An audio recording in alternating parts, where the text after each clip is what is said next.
ಸಿದ್ದರಾಮಯ್ಯ ವಿರುದ್ಧ MLC city Ravi ಕೂಡ ವಾಗ್ದಾಳಿ ನಡೆಸ್ತಾ ಇದ್ದಾರೆ. ಸಿದ್ದರಾಮಯ್ಯ ಅವರದು ಬಿಳಿ ಬಟ್ಟೆ ಅಂತಾರೆ, ಈಗ ನಿಮ್ಮ ಬಟ್ಟೆ ಬಿಳಿ ಆಗಿಲ್ಲ, ನೀವು ಗೋಸುಂಬೆ ಆಗೋದು ಬೇಡ ಅಂತ ವಾಗ್ದಾಳಿನ ನಡೆಸಿದ್ದಾರೆ. ಮೂಡಾದಲ್ಲಿ 830 ಸೈಟ್ಗಳನ್ನ ರಿಯಲ್ ಎಸ್ಟೇಟ್ ಬ್ರೋಕರ್ಗಳಿಗೆ ನೀವು ಮಾರಿದ್ದೀರಿ. ನೀವು ಮಿಸ್ಟರ್ ಕ್ಲೀನಾ? ಇನ್ನೆಷ್ಟು ಬೆತ್ತಲಾಗಬೇಕು ಅಂತ ಬಯಸ್ತಾ ಇದ್ದೀರಿ? ಜಮೀರ್ ರೀತಿಯ ಹೊಗಳು ಭಟ್ರ ಮಾತನ್ನ ನೀವು ಕೇಳಕ್ ಹೋಗ್ಬೇಡಿ.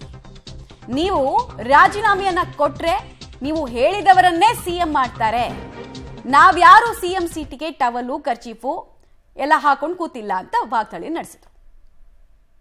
ಮುಖ್ಯಮಂತ್ರಿ ಸಿದ್ದರಾಮಯ್ಯನವರಿಗೆ ಒಂದು ಮಾತನ್ನು ಹೇಳಿಕ್ ಬಯಸ್ತೇನೆ.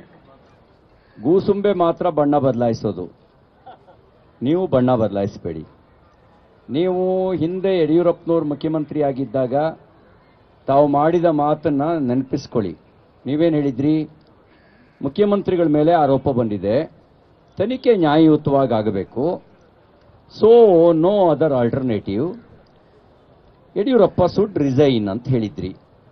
ಈಗ ನಾನು ನಿಮಗೆ ವಾಪಸ್ ಅದನ್ನೇ ಕೇಳಕ್ಕೆ ಬಯಸ್ತೇನೆ.